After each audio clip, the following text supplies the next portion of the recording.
right. අපි අවසාන දවසේ ආරම්භ කරේ ශ්‍රාව ආකෘතිය සම්බන්ධයෙන් සජාතීය ආරෝපණ අතර සහ විජාතීය ආරෝපණ අතර බල රේඛා ව්‍යාප්තිය අඳින්නේ කොහොමද? බල රේඛා නැත්නම් ශ්‍රාව රේඛා අඳින්නේ කොහොමද? ශ්‍රාව රේඛා ව්‍යාප්තියලා තියෙන්නේ කොහොමද කියන ඒවාත් එක්ක යම් යම් ගැටලු කීපයක් අපි සාකච්ඡා කරමු ඉදිරියේ. right. එතකොට මේ බල රේඛා කියලා කියන්නේ ඇත්තටම මානව කල්පිත රේඛා සමූහයක් කියලා නමක් කිව්වේ. හැබැයි විද්‍යාගාරය තුළ මේ බල රේඛා ආකෘතිය කියන එක නිර්මාණය කිරීමේ හැකියාවක් තියෙනවා. right. ඒක පොඩි දෙයක් අපි පහනේ ලියාගමු මේ පිළිබඳව. right. පහනේ ලියන්න විද්‍යාගාරය තුළ බල රේඛා ආකෘතිය නිර්මාණය කිරීම කියලා චෝටි මාතෘකාවක් දාගන්න.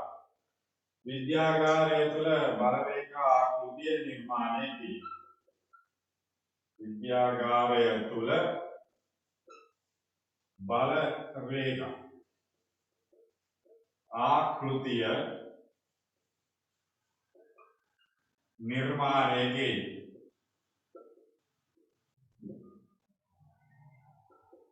විද්‍යාගාරය තුළ කොහොමද බල රේඛා ආකෘතියක් අපි නිර්මාණය කරගන්නේ කියන කාරණේදී අපි දැන් මේක බල රේඛා කියන්නේ මානවකල්පිත රේඛා සමූහයක් කියලා කිව්වට විද්‍යාගාරය තුළ බල රේඛා ව්‍යාප්තියක් අපිට නැත්නම් බල රේඛා සමූහයක් හැදෙන ආකාරය පරීක්ෂණාත්මකව ඔප්පු කරන්න පුළුවන්. right. ඒ සඳහා අපි කරන්නේ මෙන්න මේ වගේ අඩි වෝල්ට්‍යතා සැපීමක් අපි ගන්නවා. අධික වෝල්ට්‍යතාවයක් අපි දෙනවා. එක්ස්ට්‍රා හයි ටෙන්ෂන් ලයින් එකකට අධි වෝල්ට්‍යතා සැපීමක් අපිට දෙන්න පුළුවන්. මේකට සම්බන්ධ කරගන්නවා මෙන්න මේ වගේ සන්නායක දෙකක්. මෙන්න මේ වගේ සන්නායක දෙකක් අපි අධි වෝල්ට්‍යතා සැපයීමකට මේ වගේ සන්නායක දෙකක් සම්බන්ධ කරගත්තොත්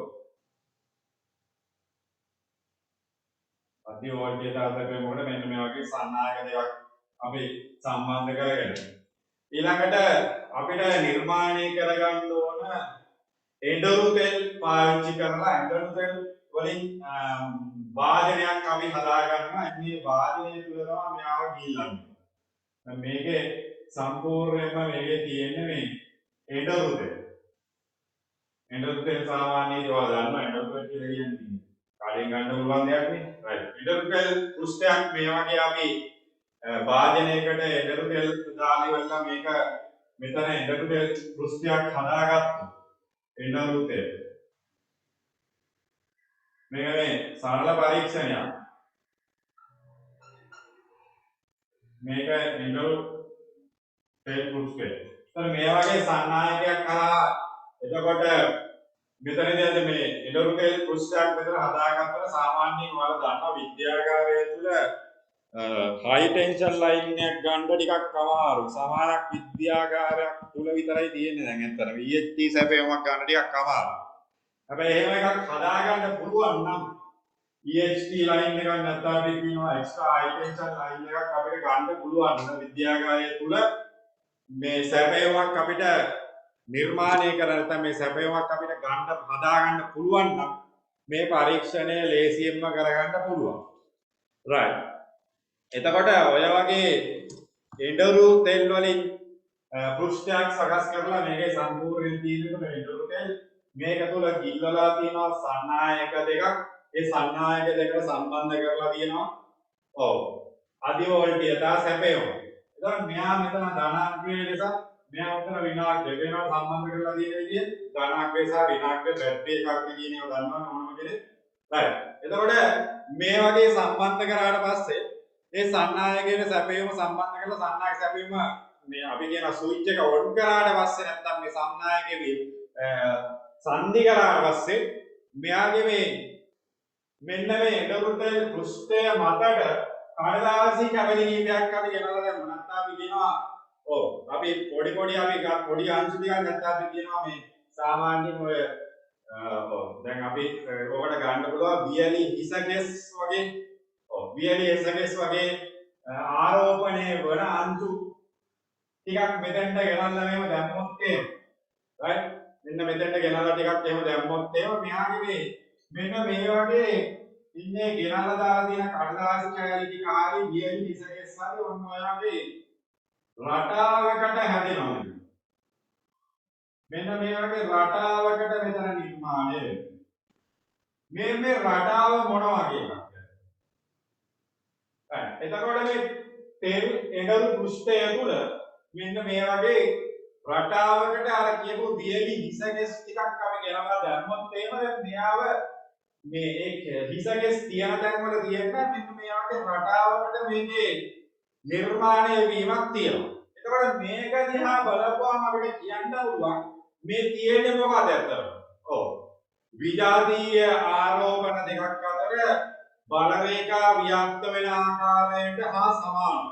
විජාතීය ආරෝපණ දෙකක් අතර බල රේඛා ව්‍යාප්ත වෙන ආකාරයට සමානව තමයි මේ කඩදාසි නැත්නම් අපි කියනවා වියලි හිසකෙස් මේ වගේ රටාවකට එක්රැස් වෙලා තියෙනවා. right. එතකොට අපිට කියන්න පුළුවන් මෙතන දීලා තියෙන්නේ වෝල්ටීයතා සැපයීමක් නම් මෙතන අනිවාර්යයෙන්ම එඬරු තෙල් පෘෂ්ඨය තුල පේරිත ආරෝපණයක් නැත්නම් ආරෝපණ තියෙන්නේ. එහා මේ ආරෝපණ අවට බල රේඛා ව්‍යාප්තිය ආ සමානව තමයි මෙයාගේ මේ විද්‍යුත් පරිපථයේ ක්‍රියාත්මක වෙන්නේ. නැත්නම් මේ ධනාග්‍රය සහ ඍණාග්‍රය අවට බල රේඛා ව්‍යාප්ත වෙන්නේ.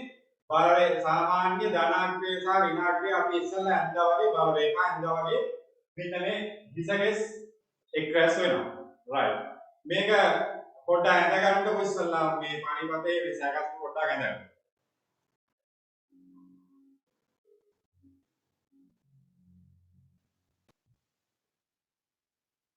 right. මේක පොඩි සටහනක් අපි දාගමු. උතර මේ ධනාග්‍රය සහ ඍණාග්‍රය වල බල රේඛා ව්‍යාප්තිය වගේ මේක පේනවා කියන්නේ.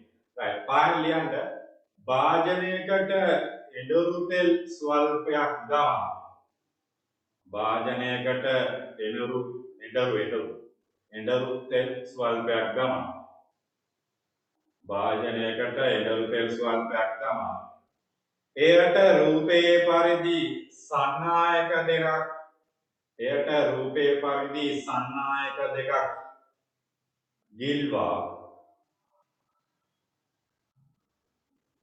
සන්නායක දෙකක් ගිල්වා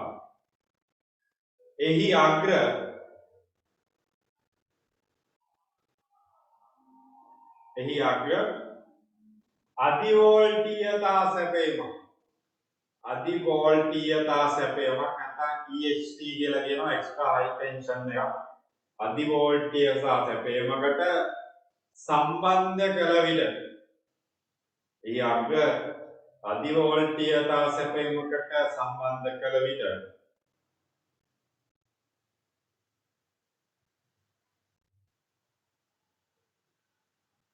එය තුලින් ධාරාවක් ගලා යන අතර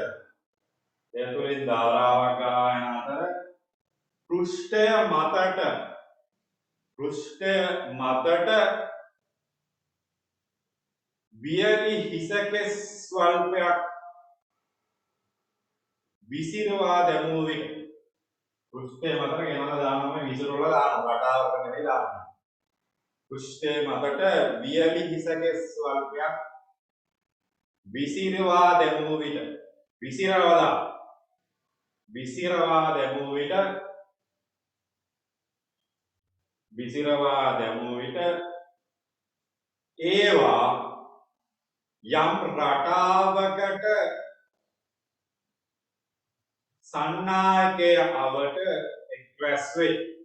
ඒවා යම් රටාවකට සන්නායකයේ අවට එක්රැස් වේ.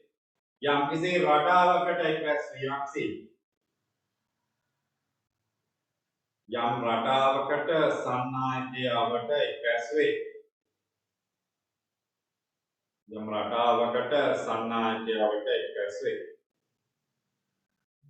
මෙම රටාව මේ අපිට ධන සහ ඍණාත්මක ඒවා වෙන්නන්න පුළුවන්. මෙම රටාව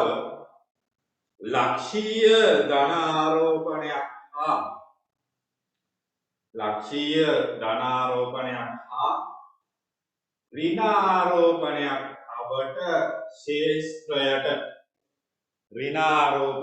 අවට ක්ෂේත්‍රයට ධන ආරෝපණයක් හා ඍණ ආරෝපණයක් අවට ශේෂ්ත්‍රයට සමාන වේ. ඍණාරෝපණයක් අතර ශේෂ්ත්‍රයේ බල රේඛා ව්‍යාප්තිය කියලා ලියුවා තවත් හොඳයි. ශේෂ්ත්‍රයේ බල රේඛා ව්‍යාප්තිය කියලාම අපි ගමු. ශේෂ්ත්‍රයේ බල රේඛා ව්‍යාප්තියට සමාන වේ. ශේෂ්ත්‍රයේ බල රේඛා ව්‍යාප්තියට සමාන වේ කියලා අපි ගමු. ඒතර මේක ඇතරම ධනාග්‍රය සහ ඍණාග්‍රය කියන බල රේඛා ව්‍යාප්තියට වගේ සමාන වෙන ආකාරය මෙතන ධනාග්‍රය මේ පැත්තේ ආවරයක අතුල් වෙනවා මේ එළිය ගන්නවා ඔක්කොම පැහැදිලිව එක ස්ලිනක් කියලා. පොඩි පන්ති වල අපි අර කරන්නේ ගඩොල් කුඩු ටිකක් දාලා චුම්බකයක් කියලා වත්තාම ගඩොල් කුඩු ටික අර චුම්බකයේ දෙපැත්තේ ලස්සනට අර රේඛා ව්‍යාප්ත වෙලා තියෙන ආකාරයට එක්කස් වෙනවා. සුදු කඩදාසියක් වන පොඩි පන්ති වල අපි කරනවා. සුදු කඩදාසියකට යකඩ කුඩු විසිරෝවල දාලා මැදින් ගෙනිලා දෙනවා දණ්ඩ චුම්බකයක්. එතකොට මේ දණ්ඩ චුම්බකේ ධනාග්‍රය සහ ඍණාග්‍රය නැත්නම් අපි NS එක ධනාග්‍රය ඍණාග්‍රය NS කියලා කියන්නේ උත්තර ද්‍රවය සහ දක්ෂිණ ද්‍රවය ආසන්නයේ අර යකඩ කුඩු ටික ලස්සනට එක්රැස් වෙනවා. ඉතින් ඒ වගේ දෙයක් තමයි මෙතන වෙන්නේ. right මෙතනත් ඒ වගේ දෙයක් තමයි බලන්න පුළුවන්. බල රේඛා ව්‍යාප්තියට සමාන වූ මේ එක්රැස් වීමක් තමයි මෙතන පැහැදිලිව දකින්න පුළුවන්. එතකොට බල රේඛා කියන එක මනක්කල්පිත රේඛා සමූහයක් වුණාට අපිට ඒක විද්‍යාගාරය තුළ තහවුරු කරගන්න මෙන්න මේ වගේ ක්‍රමයකට වුණා පුළුවන්. right ඊළඟට මම පොඩි ගණන්තියක් හදන්න බලමු. පසුගිය විභාග ගැටලු සහ ආගගේ නිබන්ධනවල තියෙන ගැටලුත් එක්ක ටිකක් අපි සාකච්ඡා කරලා බලමු. විද්‍යුත් ශේෂ්ඨ තීව්‍රතාවයේ ආශ්‍රිතව තිබ්බ විභාග ගැටලු. මේ ගැටලු සාකච්ඡා කරද්දී සමහරක් වෙලාවල වලට දැන් ඔය 2022 ළමයි එහෙම ඉදි එයාලට දැන් අර ධාරා විද්‍යුතය කියන ඒවා හැම කරලා නැති නිසා right එයාලට ටුක්ටක් සමහර වෙලාවට සමහර සමීකරණයක් එකක් දෙකක් ටුක්ටක් අමුතු වෙන්න පුළුවන්. හැබැයි ඉතින් විද්‍යුත් ධාරාව කියලා කියන්නේ කාලයේ එකදී ගමන් කරන ආරෝපණ ප්‍රමාණය ආදී වශයෙන් සරල සමීකරණ ඔයාලා මේ සාමාන්‍ය විද්‍යාව අදාළත්වයෙන් දැනගෙන තියෙනවා. right ඒක නිසා ඒව ගැන වැඩි ගැටලුවක් කරගන්න එපා. right අපි බලමු 45 වෙනි ගැටලුව. හරි 2004 අප්‍රේල් රචනාගත ගැටලුව. 45 වෙනි 45 වෙනි ගැටලුව 2004 රචනාගත ගැටලුව. 2004 විභාගයේ දුන්න රචනාගත ගැටලුව. right මේ ගැටලුව දැක්ක ගමන්ම මතක් වෙන්න ඕන දේ තමයි මේක මේ චලිත සමීකරණ යොදලා ගාන හදන්න පුළුවන් පළවෙනි කොටස කියලා මතක් වෙන්න ඕන. දැන් මගේ පන්ති වලට ආලා තියෙනවා නම් මගේ ටියුට් එකේ ඔය ගාන මට මතක විදිහට දාලා තියෙනවා. right අපි පොඩ්ඩක් කියවලා බලමු.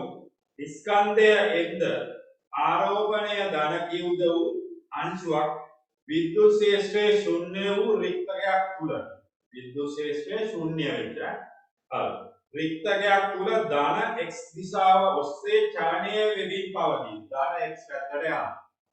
right මෙම අංශුව ඉන්පසුව එක රූපේ පෙන්වා ඇති පරිදි විශාල ප්‍රදේශයක පැතිරී පවතින තීව්‍රතාවයේ කැපිටල් E වූ ඒකාකාර විද්‍යුත් ශේෂ්ත්‍රයක් තුලට x සමානයි බිඳුවේදී v ප්‍රවේගයකින් ඇතුළු වේ. දැන් අර අඳුරු කරලා තියෙන්නේ එතකොට විද්‍යුත් ශේෂ්ත්‍රය.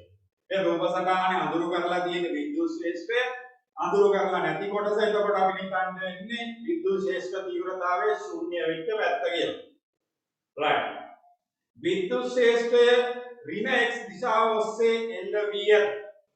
විද්‍යුත් ශේෂ්ත්‍රය කියන්නේ මෙයා ධන x පැත්තට යන්නේ මේ පැත්තට තියෙන විද්‍යුත් ශේෂ්ත්‍රය.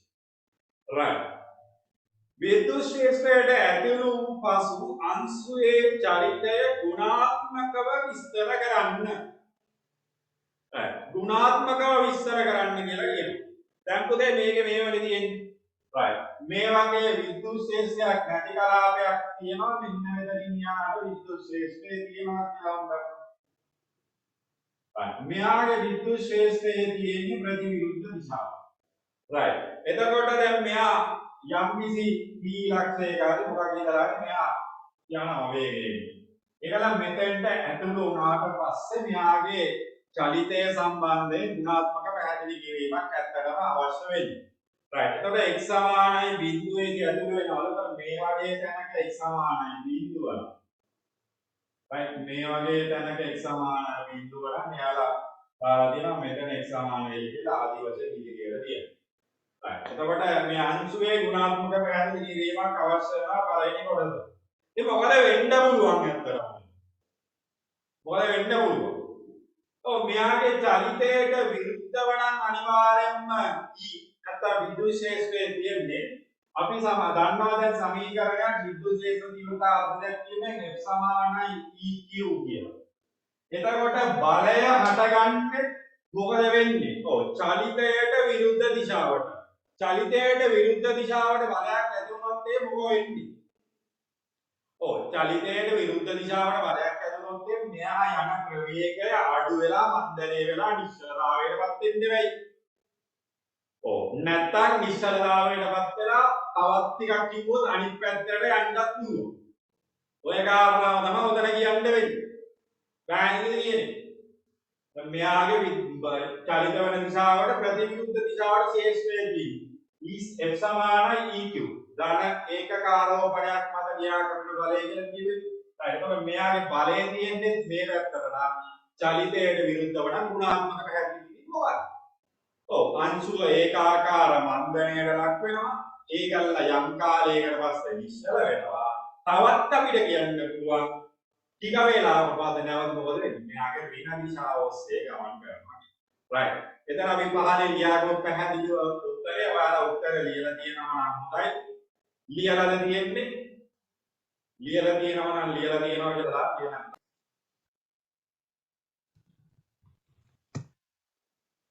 right. මොකද වෙන්නේ? පැහැදිලිව right. අපි එතන සටහන් කර ගැනීමක් කරමු පැහැදිලිව. එයාගේ මොකද්ද වෙන්නේ කියන එකත් එක්ක සටහන් කර ගැනීමක් කරමු පැහැදිලිව. එයාගේ මොකද්ද ඒකේ උත්තරේ පැහැදිලිව සටහන් කරගන්න. right. එතන ලියා ගන්න ළමයි පැහැදිලිව ලියාගමු එතන මොකද්ද අපි සටහන් කරගන්නේ කියලා. right. එතකොට එතන ලියවෙන්න ඕන. ඔව්. අංශුව ඒකාකාර මන්දණයකට භාජනය වී නැත්නම් අංශුව ඒකාකාර මන්දණයට ලක් වී අංශුව ඒකාකාර මන්දණයකට ලක් වී යම් කාලයකට පසුව අංශුව ඒකාකාර මන්දණයකට ලක් වී යම් කාලයකට පසුව නිශ්චලතාවයටපත් වේ. ඒක ඉස්සරහ කියන්නේ බෑ. මෙයා අතුරට ආවට පස්සේ මෙයාට ප්‍රතිවිරුද්ධව තියෙනවා නම් නිශ්චලතාවයටපත් වීමක් තියෙනවා. නිශ්චලතාවයටපත් වෙනවා. පළවෙනියටම කියන්න වෙන්නේ ඒකයි. නිශ්චලතාවයටපත් වෙනවා කියන්නේ. right. ඊට පස්සේ කියනවා නැවත x ඍණ දිශාව ඔස්සේ චලිතය ආරම්භ කර. නැවත x ඍණ දිශාව මේ x දාන පැත්තනේ. x ඍණ දිශාව ඔස්සේ චලිතය ආරම්භ කර. x ඍණ දිශාව ඔස්සේ චලිතය ආරම්භ කර. ඔය ටික තමයි මෙතන කියවෙන්න ඕන. එතන උත්තරය සඳහා. right. එතකොට ඊළඟ කොටස. right. ඊළඟ කොටස තමයි මම අර කිව්වේ ඔයාලගේ සාමාන්‍ය චලිත සමීකරණයක් භාවිතා කරලා ඉවරලා ඒක හදා ගන්න පුළුවන්. සාමාන්‍ය චලිත සමීකරණයක් භාවිතා කරලා ඒක හදා ගන්න පුළුවන්. right. මේකේ මොකද කියන්නේ? දෙවෙනි කොටස මතක නම් ඔයාලට ඕවා අපි ඔයාගේ ගණන් මොන තරම් හදලා තියෙනවා. right. දෙවෙනි කොටසදී කියන්නේ දෙක රූපේ පෙන්වා ඇති පරිදි එකිනෙකේ ස්කන්ධයේ x සහ ධන q u pq අංශු දෙකක් කාලයෙන් සමානයි බිඳුවේදී v1 හා v2 ආරම්භක ප්‍රමේය වලින් x සමානයි බිඳුවට අනුරූප ලක්ෂණයකින් x ධන දිශාව ඔස්සේ රික්තයක් තුලට එක විට ඇතුළු වෙයි. අර රික්තයක් තුලට ඇතුළු වෙයි. මෙයාගේ v1 මේක q කියලා තවත් අංශුවක් තියෙනවලු. ඔව්. q කියලා තවත් අංශුවක් තියෙනවා. එයාගේ ප්‍රවේගය v2 කියලා ගන්න. right. එතකොට මේ v1 සහ v2 right. එතකොට මෙම අංශු දෙක x සමානයි බිඳුවේ සිට x සමානයි l දක්වා ශේෂ රහිත ප්‍රදේශයක ගමන් කරන්නේ නම්. ඒතර මෙයාගේ x සමානයි බිඳුවේ සිට x සමානයි l දක්වා තියෙන ශේෂ්ත්‍රය රහිත ප්‍රදේශයක්. right. එතකොට ඒ ශේෂ්ත්‍රය රහිත ප්‍රදේශයේ ගමන් කරනවා. මෙම මොහොතේ අංශු අතර පරතරය b1 වැඩි b2 කියලා තියෙනවා. ඉතින් මේක සරලව ගන්න පුළුවන්. මේ දුර l කියලා තියෙනවා. මේ දෙන්න අතර පරතරයේ සමීකරණයක් උත්පන්න කරගන්න ලොකු දෙයක් නෙමෙයි කරන්න ඕනේ. right. මෙයා මෙතෙන්ට ළඟා වෙද්දී දැන් මේ ප්‍රවේගයේ වැඩි මේ අංශුව මෙතන ළඟා වෙද්දී අඩු වෙනවා කොහේ හරි මැදක තියෙන්නේ. right. එතකොට මේකේ පරතරය මෙන්න මේ පරතරයනේ. එන්නේ පරතරයේ d කියලා නම් ඒකට ප්‍රකාශනයක් ලියා ගන්න තියෙනවා. right. මේක හදා ගන්න පුළුවන් නේද? මේක හදා ගන්න පුළුවන් නේද? මේක ලොකු ගැටලුවක් නෑ නේද? d කොටස මේක හදා ගන්න ඕනේ හදන්න පුළුවන්ද? right. ඔක ලොකු කාරණයක් නෙවෙයි මේක සරලව අපිට හදා ගන්න පුළුවන්. දෙන්නට s සමානයි ut ධම්මා සමීකරණය සමාන කරා. ඕනනම් ලොකු දෙයක් නෑ මේක. right. ඕනනම් හදමු. right. p ගේ චලිතයට s සමානයි ut දානවා. p ගේ චලිතයට s සමානයි ut දානවා. p එනවා l දුරක්. b1 වැඩි කිරීම t කියලා ගන්න පුළුවන් අපිට. ඊළඟ q ගේ චලිතයට s සමානයි ut දැම්මොත් අන් කෙටියෙන් හදන නිසා s සමානයි ut දැම්මොත් එයා ගිහිල්ලා තියෙන්නේ මෙන්න මෙච්චර. l වින d දුරක් නියන්. ඔය l වින d දුරක් තමයි එයා ගිහිල්ලා තියෙන්නේ. දැන් මේක b2 එම කාලය තුලදීමයි. දෙන්නගේ කාලය එම කාලය තුලදීමයි නම් දෙන්න සමාන කරන්න පුළුවන්. මේක පළවෙනි සමීකරණය මේක දෙවෙනි සමීකරණය. right. එක සමානයි දෙකෙන් ඔයාලට මේකේ පරතරය සම්බන්ධ උත්තරයක් ඔයාලට ලබා ගන්න පුළුවන්. එක සමානයි දෙක ගොත් එහෙම. මෙතන සම්බන්ධ සූත්‍රයක් අපිට ගන්න පුළුවන් d එක. d සමානයි දැන් පරතරය d සමානයි b1 රින b2 බෙදීම b1 කියලා ගන්න පුළුවන්. right. මෙතන මේ සමීකරණය මම හදන්නේ නැහැ. මේකේ පැහැදිලි උත්තරයක් ඔයාලට ගන්න පුළුවන්. මේ සමීකරණය කලින් අපි ඕවා කරන් සාකච්ඡා කරලා චලිත සමීකරණ කියන දේවල් ඉතින් අපි මෙතන සාකච්ඡා කරන්නේ. අතන මෙතන චලිත සමීකරණයක් දාපු ගමන් දෙන්නගේ පරතරය d ගේ සූත්‍රය පැහැදිලිව ලියා ගන්න පුළුවන්. නැත්නම් පැහැදිලිව ගන්න පුළුවන්. right. එතන ඒක ලොකු මේ දෙවෙනි කොටසෙන් තමයි අතනම මේ දෙවෙනි කොටස කියන්නේ ඔය අද තුන්වෙනි රෝමේ ඉලක්කමත් එක්ක යන එක. මෙතනින් යාට තමයි අතන මේක විද්‍යුත් ශේෂ්ත්‍ර කැලේ තියෙන්නේ. උත්තර කාලයක් තිබුණේ මේක යාන්ත්‍රිකය සාරණයකින් කලින්. right. දැන් E හියගේ EM ට වඩා විශාල වූ අවස්ථාවක් සලකනවා. දැන් මේකේ අවසානයේ කියලා ඊට කලින් තියෙන x සමානයි දෙවෙනි කොටස තියෙනවා. sorry. දෙවෙනි කොටස තියෙනවා තුන්වෙනි කොටස නෙවෙයි. x සමානයි l හිදී අංශු දෙක ඍණ x දිශාවට එල්ල වූද x සමානයි l දැන් මම යන්න ඉස්සෙල්ලා ඒක අදින්න අහනවා. x සමානයි l හිදී අංශුව x ඍණ දිශාවට එල්ල වූ තීව්‍රතාවය ඊද වූ ඒකාකාර විද්‍යුත් ශේෂ්ත්‍රයකට ඇතුළු වෙයි කියලා කියනවා. අර වගේ විද්‍යුත් ශේෂ්ත්‍රයකට ඇතුළු වෙනවා.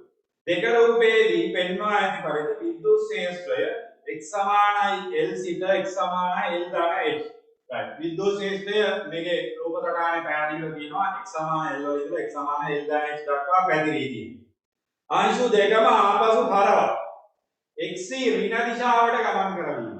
අංශු දෙක අනිත් පැත්තට හරවලා x ගේ ඍණ දිශාවට ගමන් කරවීම සඳහා අවශ්‍ය විද්‍යුත් ශේෂ්ත්‍ර තීව්‍රතාවයේ අවමානය EM සඳහා ප්‍රකාශනයක් ගන්න කියලා කියනවා. ඒ කියන්නේ උදේ දැන් මෙයා මේකෙන් මේ ඇතුළට ගිහිල්ලා නැවත රිවර්ස් එකට ගන්න EM සඳහා.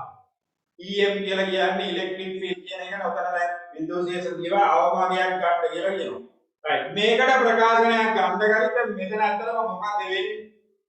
ඔව් මේකෙදි අපිට සලකන්න තියෙන එක අංශුවක් නේ සලකන්න තියෙන්නේ. එක අංශුවක් හරි අංශු දෙකම සලකන්න පුළුවන්. right. එක අංශුවක් අපි සලකමු V1 ප්‍රවේගයෙන් කෙනෙක් කෙනා ගන්නොත් එහෙම මෙයා අංශුව v1 ප්‍රවේගයෙන් ශේෂ්ත්‍රයට ඇතුළු වෙලා නියත මන්දරයක් යටතේ මොකද වෙන්නේ?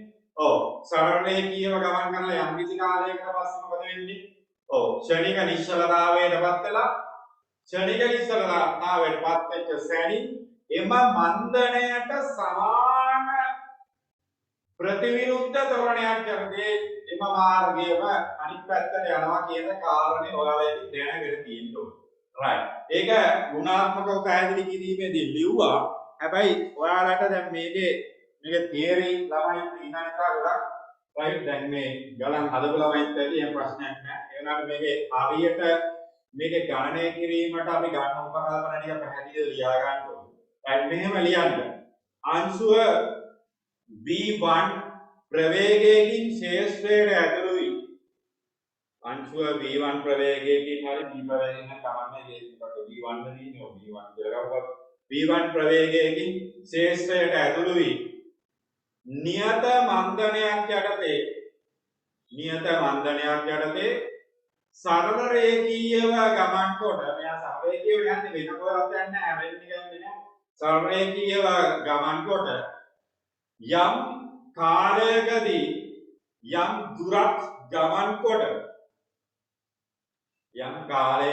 යම් දුරක් ගමන් කොට ක්ෂණික නිශ්චලතාවයටපත් වී එම මන්දණයට සමාන ධෝරණයකින් අයේ මන්දණය ගිහිල්ලා තිබ්බ මන්දණයට සමාන ධෝරණයක් ඇයි විද්‍යුත් ක්ෂේත්‍රය වෙනස් වෙන්නේ නැහැ. එම මන්දණයට සමාන ධෝරණයකින් එම මාර්ගයේම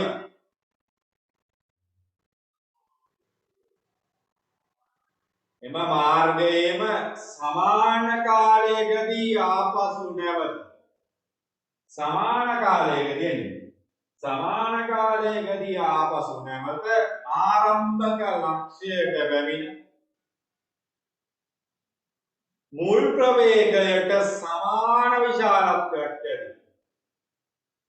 මුල් ප්‍රවේගයට සමාන විශාලත්වයක් ඇති ප්‍රවේගයකින් ශේෂ්ත්‍රයෙන් ඉවත් වේ. ඒ කියන්නේ දැන් මේක ඔක්කොම කතන්දරේ කිව්වාම ඔයාලට තව කවදාක දවසක ශේෂ්ත්‍ර පිළිබඳ ගැටලු ලේසි මතක් කරගන්න. මෙයාට මෙතන ශේෂ්ත්‍රයට ඇතුළු වෙනවා. right දැන් මේ සීමාව ශේෂ්ත්‍රය. right මේ සීමාව අපි කියමුකෝ දැන් මෙතන ශේෂ්ත්‍රය කියලා. මේ සීමාවට ඇතුළු වෙනවා. මෙයා v1 කින් එනවනේ. මෙතන ඇතුළු වෙන්නේ v1 කින්. මෙතනින් එහාට තමයි එයාගේ ශේෂ්ත්‍රය ලක් වෙන්නේ. එතන මෙයා කොහේ හරි තැනකට ගිහිල්ලා මෙයාගේ නිශ්චලතාවය අරගෙන මෙයා රිවර්ස් එක අනිත් පැත්තට යනවා එහෙම ප්‍රවේගයෙන් v1 ගෙන්. ඒකල නැවත මෙතෙන්ට ඇවිල්ලා ශේෂ්ත්‍රේ ඉවත් වෙන්නේ v1 ගෙන්. එතකොට මේ ටික තමයි ඔයාලට ඇලි කරේ. ඕක ඔයාලා දැනගත යුතු ඒ ගාන හදන්න. right. එතකොට දැන් මෙතන අපිට ලියන්න කියලා කියන්නේ EM සඳහා සූත්‍රයෙන් මේක කැමති විදියකට ඔයාලා කරන්න පුළුවන්. නිශ්චලතාවයේදී ගම්ම්‍යතාව වෙනස් වීමක් ගන්න පුළුවන්. ශක්ති සංස්කෘතිය දාන්න පුළුවන්. සරල ලෙස චලිත සමීකරණය දාන්නත් පුළුවන්. right. එතකොට දැන් මේකෙදි ගැටලුව මොකද්ද දැන් මෙතන සරලම දේ තමයි මෙතන තියෙනවා x සමානයි l කියලා මෙතන තියෙනවා x සමානයි l ධන h කියලා. එතකොට l ට ධන h නම් මේ ටික h නේ.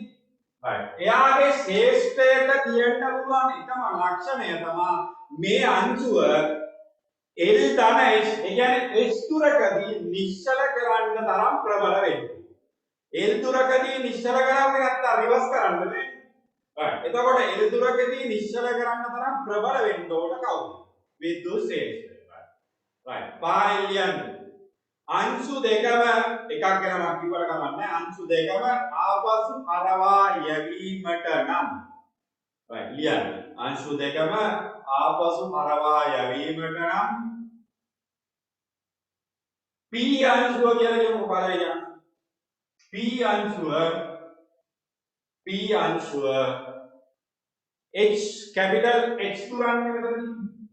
capital H දුරකදී නිශ්චල කිරීමට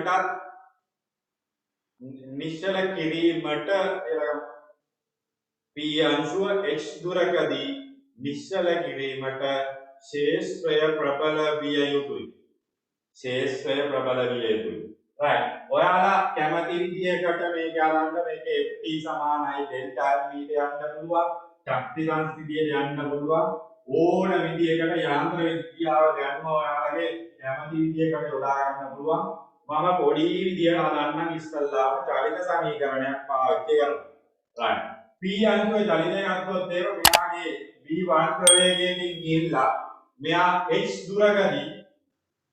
දුරකදී මෙයාගේ ප්‍රවේගය 0 නැත්නම් බිඳුව වෙන්න එපා දැන් ඔය ශේෂ්ඨය තුලදී right එතකොට මෙයාට මට දාන්න පුළුවන් p ගේ චලිතය සලකලා මේ ගත්තට v වර්ගය සමානයි u වර්ගය සම 2a දාන මේක කාලයක් ගැන අපිට ඕනේ නැති නිසා තොරණේ හොයාගන්න යන නිසා right එතකොට මෙයා නිශ්චලතාවයේ ගිහිල්ලා තියෙන්නේ එතකොට ආරම්භක ප්‍රවේගයේ බිඳුවයි sorry මේ අවසාන ප්‍රවේගයේ බිඳුවයි v1 ගෙන් ගිහිල්ලා තියෙන්නේ v එකේ වර්ගය ගන්න 2යි a කියන්නේ කවුද මෙතන a තමයි අපිට ඕනේ ah කියලා දාගන්න පුළුවන් right එතකොට මෙයාට උත්තරයක් එනවා මේක ඍණ වෙනවා නේද ඔව් a සමානයි ඍණ v එකේ වර්ගය බෙදීම 2යි h කියලා ගන්න වෙනවා right දැන් ඒතර තේරෙනවා දැන් මේක මන්දලයේ වීමකට යන්නේ කියලා ඕක ඕන විදිහකට හදන්න පුළුවන් right ඔයාලට ඔය මන්දනය ගැන වැඩි සලකන්න නැතුව ft සමානයි delta m වගේ සමීකරණයක් දාලා ගන්න පුළුවන් නැත්නම් ශක්ති සංස්ථිතිය නියමේ දාන්න පුළුවන් ප්‍රක්ෂේපය ගැන හදද්දී ඔය ඕන විදිහකට හදන්න පුළුවන් right ඒ විකල්ප ක්‍රම වලට වඩා මම එක ක්‍රමයකට හදන්නම් සරලම ක්‍රමය ඇවිල්ලා මොනවද චලිත සමීකරණය right එතකොට ඔබ තමයි ශේෂ්ඨයේ උත්තරේට මෙයාගේ මන්දනයට එන්නේ එතකොට මන්දනය වෙන්නේ කොහොමද කියලා ගත්තොත් මේ මොකද වෙන්නේ? ඔව් මෙයා මත ප්‍රතිවිරුද්ධ දිශාවට බලයක් ක්‍රියාත්මක වෙනවනේ. right. එතකොට මෙන්න මෙතනින් මම ලියන්නම් ඊළඟ කාරණා. එතකොට මෙයාගේ දැන් m1 කියලා මෙයාගේ දීලා තියෙන්නේ m1 ද මන් දන්නේ නැහැ. m නේද? sorry. ඔව් m. m කියලා දීලා තියෙනවා. ඒතකොට m කියන ස්කන්ධය ප්‍රතිවිරුද්ධ දිශාවට f බලයක් යොදලා මේ යන තොරණය නවත්තන්න යන්නේ. ඔව්. එතකොට මේ පැත්තට අපි චලිතය සලකලා නිව්ටන් නියම ගමු මේ පැත්තට f සමානයි මේ. චලිතය සලකලා නිව්ටන් නියම ගමු f සමානයි මේ. ඒතර මේ පැත්තට f සමානයි මේ දානවා මේ පැත්තේ බලය ඍණ m a කියන්නේ එතකොට මෙතන උත්තරය ඍණ මොකක්ද? ඔව්. ඍණ v එකේ වර්ගය බෙදීම 2h කියලා ගන්න පුළුවන්. v එකේ වර්ගය බෙදීම 2h එතකොට මේකේ ඍණ කැන්සල් කරගම f සමානයි mv වර්ගය බෙදීම 2h කියලා ගන්න පුළුවන්. f සමානයි mv වර්ගය බෙදීම 2h. right. ඔය දක්වා චලිතය නිව්ටන් නියම. පැහැදිලිව පේනවනේ. දැන් සමහර ළමයින්ට ප්‍රශ්නයක් තියෙනවනේ මේ දවස්වල දැන් මේ කවදා විතර සිලබස් එක ඉවර වෙයිද වගේ කාරණායි. දැන් මේ වගේ පැහැදිලිව තේරෙන්න ඕන ළමයි මම කොච්චර දඟලලාද යන්ත්‍ර විද්‍යාව සිද්ධාන්ත වාර නිර්මාණය කරලා දුන්නේ. දෝලන තරංග සිද්ධාන්ත නිර්මාණය කරන්න කොච්චර කාලයක් අපි ගත කරනවද? ඒවා ගත කරාට පස්සේ මේවා නැති. හරිද? ඒක නිසා කුලප්පු වෙන්න එපා. සිලබස් එක ඉවර කරලා දෙන්නම් වෙලාවට පැහැදිලිව තමයි මම කරන්නේ සිද්ධාන්ත ළමයි කියන්නේ. right? ඉතින් ඒක හොඳට මතක තියාගන්න. භෞතික විද්‍යාව රසායන විද්‍යාව කතා කම්පයර් කරනවා ජීව විද්‍යාව කම්පයර් කරගන්නත් යන්න එපා. මේ භෞතික විද්‍යාවේදී පළවෙනි පාඩම් වලදී තියෙන සිද්ධාන්ත මේ කරුණු හොඳට තාවුරු කරගත්තොත් එහෙම එතනින් එහාට තියෙන පාඩම් වල අදිදියක් නැහැ. right? ඒවා ඉක්මනට අපි කරන්න පුළුවන්. right? ඒක හොඳට මතක තියාගන්න මේවා දැක්කම තේරෙන්නේ. මේක මොනවද තියෙන්නේ? ඔව් චලිතයයි නිව්ටන්. right? right එතකොට මේකදී අපි ශේෂ්ඨයකට සමීකරණයක් ගන්න ඕනේ. right දැන් ඔන්න එනවා ශේෂ්ඨට යන්න. මේ ටික හදාගත්තාට පස්සේ ආරෝපණය මත ස්ථිති විද්‍යුත් බලය. ඔව් මේක හදාගත්තාට පස්සේ ආරෝපණය මත ස්ථිති විද්‍යුත් බලය. ඔව් ආරෝපණය මත ස්ථිති විද්‍යුත් බලය කියලා ලියන්න ඕන F සමානයි EQ. F සමානයි EQ. එහෙනම් මෙන්න මේ බලය මොකක්ද? ME වර්ගයේ බෙදීම 2h කියන එක දෙන්න ඕන දැන් ශේෂ්ඨය අවමගේ EM ගෙන් දෙන්න ඕන මෙයාගේ ආරෝපණය Q. එතකොට EM සමානයි මොකද්ද? ඔව් ME වර්ගය බෙදීම HQ. me වර්ගයේ බෙදීම h2. කියන්නේ මේ ඵලය අපිට දෙන්නේ දැන් ශේෂ්ඨයෙන්. right. පැහැදිලිද මේ කරපු දේ? right. ඕක පැහැදිලිද කරපු දේ? මේ හදන විදිය පැහැදිලිද? දෙවැනි ක්‍රමය මෙයාව නිශ්චලතාවයට පත් වෙනවා කියලා කියන්නේ මෙයාගේ අවසානයේ E2 එකක් නැහැ. මේක විභව ශූන්‍ය මට්ටම කියලා ගත්තොත් එහෙම මෙයාගේ E2 එකක් නැහැ. ඒතර E1 එක තියෙනවා භාගයයි me වර්ගයේ චාලක ශක්තිය V එකේ වර්ගය. ඒතර මෙයාට ප්‍රතිවිරුද්ධව කාර්යයක් කරන්නේ කාගෙන්ද? ඔව් කාර්ය කරන්නේ ඔව් බලෙන්නේ. එහෙනම් මේ කාර්ය කියන්නේ Fs F කියලා කියන්නේ මෙතන මේ කාර්ය වෙන්නේ මොකාගෙන්ද? ඔව් ආරෝපණය මත ස්ථිති විද්‍යුත් බලය. ඒතකොට EMQ EM කියලා ගත්තම අර මිනිමම් කියන එක. Q. මෙයාගේ දුර ඇවිල්ලා යන දුරනේ h. ඉතින් මේක වට්ටලේ සීනේ අරකට බලන්න. අර සමීකරණ දෙකක් දාලා දීනවා. මේවා මොනවද ඉතින්? අපේ තව දේවල් තියෙනවද? තව දේවල් තියෙනවා. ඒවා පෙන්නනවා ඕනක් කැමති නම් ඉතින් ඔය බහු වර්ණයක් එහෙම මේක නම් ඔයාලා මතකයි අපි දැන් මේ මම නිකම් මේ කියන්නේ මේවා මේ මොනවද මේ සමීකරණ මේක මේ බහු වර්ණයක් කියලා මේක හිතාගෙන හදමුත් දැන් මේ බහු වර්ණයකට වගේ මේක දාන්න පුළුවන් මේ ප්‍රක්ෂිප්තයක එළවෙන උපරිම උස h සමාන u වර්ගයේ බෙදීම 2g කියලා දැම්මම ඔව් ප්‍රක්ෂිප්තයක එළවෙන උපරිම උස u වර්ගයේ බෙදීම 2g කියලා දාලා තියෙනවා right එතකොට මෙයාගේ ප්‍රවේගය u වර්ගයෙන් සමාන එහෙනම් v වර්ගය 2යි g කියන්නේ කවුද ගුරුත්වයට තොරණය කවුද ගුරුත්වයට තොරණය කියන්නේ f සමානයි eq මෙයා f කියන්නේ ma eq මෙතකොට ගුරුත්වයට තොරණය මොකක්ද එතන මෙතන m වෙනුවට a වෙනුවට g එතන g සමානයි eq බෙදීමෙන් මෙතන em කියලා දැම්මා ඒක මෙතෙන්ට ආදෙන්න කරොත් ඒත් වෙනවා අර උත්තරේ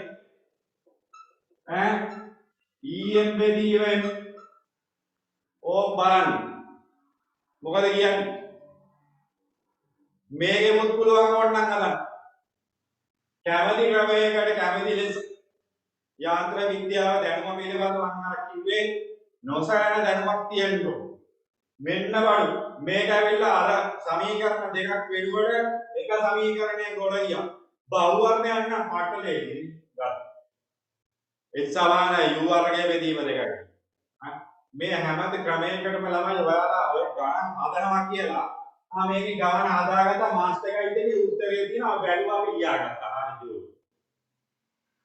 සමහර ළමයි හදන්නේ මගේ උත්තරේ මාස්ටර් ගයිඩ් එකේ තියෙනවා හරි මේ මාස්ටර් ගයිඩ්ට පුළුවන් නම් අපිට පුළුවන් එච්චරයි වැඩේ හැබැයි මේකේ තියෙන ක්‍රම මොනවද කියලා මම හැමදාම කියන කාරණේ තමයි ඔයාලා ගණන් 1000ක් හැදුවත් වැඩක් නැහැ ක්‍රම ඉගෙන ගන්න නැතුව මොකද ඔයාලා විභාගෙට මෙන්න 1001 වෙනි ගණන් 1000ක් හැදුවත් වැඩක් නැහැ ක්‍රම ඉගෙන ගන්න නැතුව ඔයාලා විභාගෙට මෙන්න 1001 වෙනි ගණන් right ඉතින් ඒක නිසා හොඳට මතක තියාගන්න මේ ක්‍රම දෙකටත් යන්න පුළුවන් කියලා ඕන අයින් එකේ ලියා ගන්න ඕනේ ඔය ක්‍රම දෙකටත් යන්න පුළුවන් ඕකේ ඔය ක්‍රම දෙකටත් යන්න පුළුවන් සටහන් කරගන්න ප්‍රක්ෂිප්තයේ එළමෙන උපරිම උස h නම් h සමාන u වර්ගයේ බෙදීම 2යි පේනවනේ සිද්ධාන්ත කොපමණ ක්‍රමයක්ද ඕනෑම ක්‍රමයකට බලමු වෙයි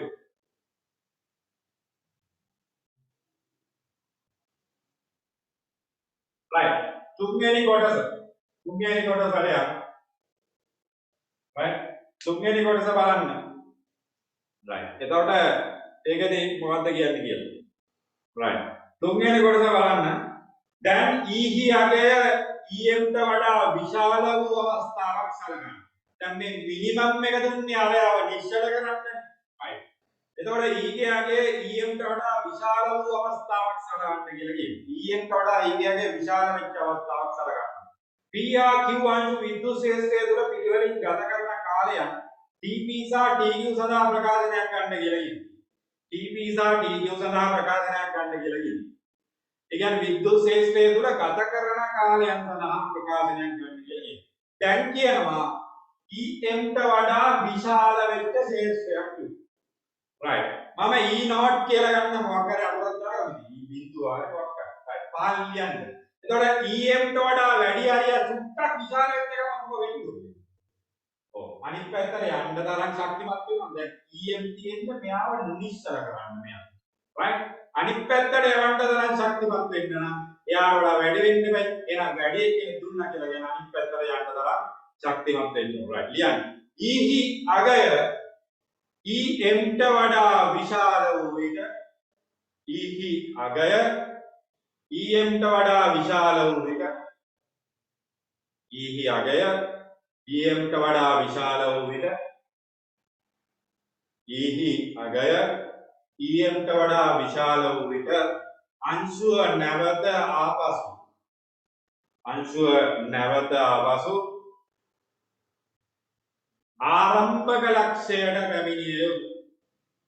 ආරම්භක ලක්ෂයට පැමිණිය යුතුය. අංශුව නැවත ආරම්භක ලක්ෂයට පැමිණිය යුතුය. දැන් මෙයාගෙන් කරව ඉස්සල්ලා MB එක මම මෙතන ගත්තොත් මෙයා EM ගෙන් කරේ මෙයාව බිඳුවක් කරගත්ත එක විතරයි. right. එතකොට EM ටත් වඩා වැඩි වුණ ගමන් මම මේක ගන්නම් මෙතන E0 කියලා දෙවෙනි කියන අර වැඩි ශේෂ්ත්‍රය E0 කියලා ගත්තොත් මෙයාව රිවර්ස් එකට යවලා මෙතනින් එළියට දාන්න. ඒ කියන්නේ ශේෂ්ත්‍රයෙන් එළියට දාන්න තරම් ප්‍රබල වෙන්න ඕනේ මේ ශේෂ්ත්‍රය. right. එතකොට මේ ප්‍රබල වෙන අවස්ථාව ගන්න. ශේෂ්ත්‍රය තුල තිබ්බ කාලය right. ශේෂ්ත්‍රය තුල තිබ්බ කාලය සඳහා ප්‍රකාශනයක් ගන්න කියලා කියනවා. ශේෂ්ත්‍රය තුල තිබිච්ච කාලය නැත්නම් මෙයා හිටපු කාලය සඳහා ප්‍රකාශනයක් ගන්න කියලා කියනවා. right. මෙයා ශේෂ්ත්‍රය තුල තිබ්බ කාලය දැන් E0 එක්ක යන්න ඕනේ නෝඩි. මොකද E0 නේ දැන් අලුත් ශේෂ්ත්‍රයද E0 හරි E හරි. E කියලා ගත්තොත් බලන්න E නේ අර ඉඳී E. එතකොට අංශුව මත ක්‍රියා කරන මෙතන මොකක්ද තමයි කරන්න පුළුවන් මේ. ඔව් මේකටත් අර කිව්වා වගේ ඕනෑම අවස්ථාවක ජනිත සමීකරණ එන්නේ නැහැ. හැබැයි ඉතින් අපේ සිද්ධාන්ත ඊට වඩා ප්‍රබලයි.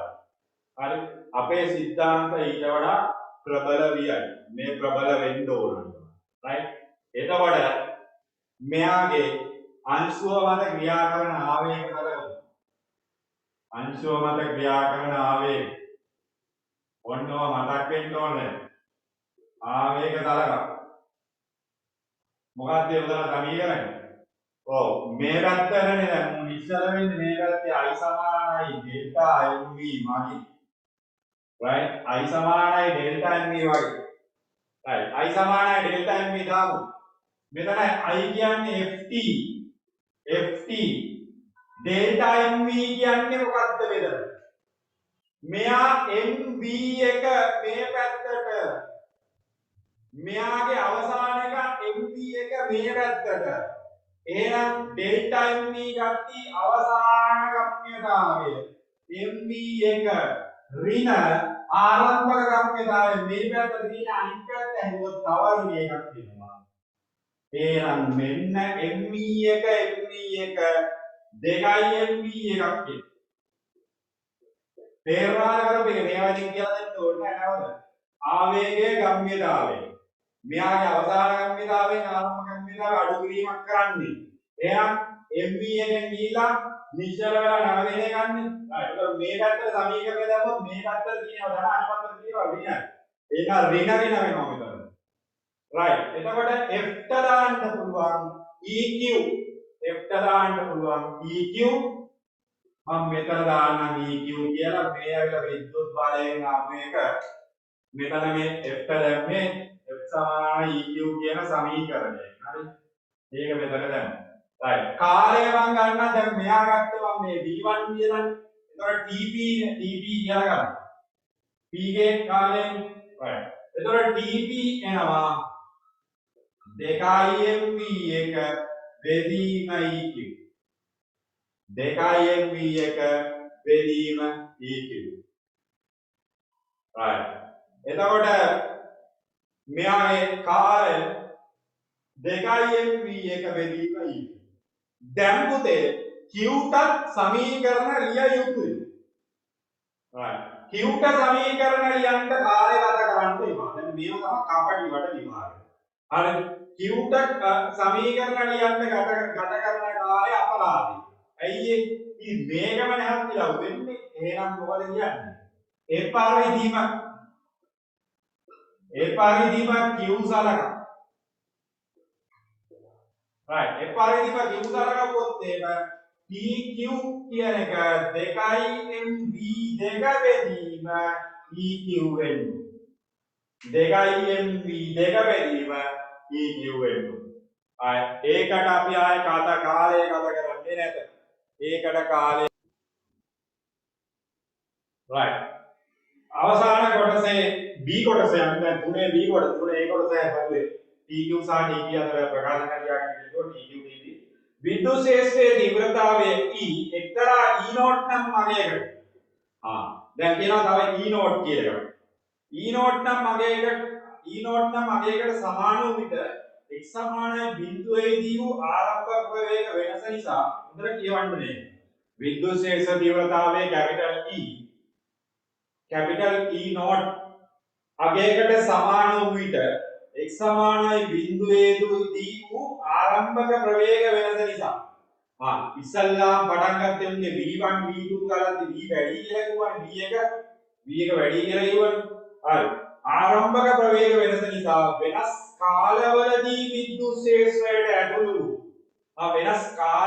විද්‍යුත් ශේෂ්ත්‍රයට ඇතුළු වූ p හා q අංශු දෙක x සමානයි l හිදී එක විට විද්‍යුත් ශේෂ්ත්‍රයෙන් පිට විය.